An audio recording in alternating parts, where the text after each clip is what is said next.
அமித்ஷா யார் தமிழக அரசியல் பொறுப்புல சொல்லுங்க? தமிழக தேர்தல் பொறுப்பாளரா? கிடையாது.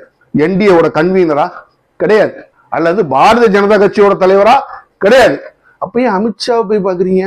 ஏன் அமித்ஷா என்ற நபரை போய் நீங்கள் பார்க்கிறீர்கள்? பதில் சொல்லுங்க சார். அவர் தேர்தல் மறைமுகம் அதெல்லாம் எனக்கு தெரியாது. பிஜேபியோட பிரசிடென்ட்டும் கிடையாது, தமிழ்நாடு இன்சார்ஜும் கிடையாது, அவரு இல்லைன்னா இந்த என்டிஏ கன்வீனரும் கிடையாது. அப்ப எதுக்கு நீங்க அமித்ஷாவை போய் பாக்குறீங்க? உங்களை அடிமைத்தனத்தை இந்த தமிழ்நாடு எலெக்ஷனுக்கு நேரடியாக சம்பந்தப்படாத ஒரு நபரை போய் பார்க்க வச்சு உங்களை அடிமைன்னு முத்திரை குத்தி வெளில அனுப்புறாங்க. நீங்க போய் அந்த முத்திரை நெத்தியில வாங்கிட்டு வெளில வர்றீங்க. நாங்க பேசணும் எலெக்ஷன் குறிச்சு அமித்ஷா. எலெக்ஷனை குறிச்சு நீங்க அமித்ஷா பேசுறீங்க?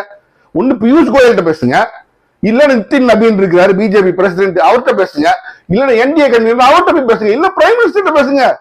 யாருன்னு அமித்ஷா அவர்கிட்ட போய் பேசிட்டு வர்றீங்க? அப்போ நீங்க யாரு?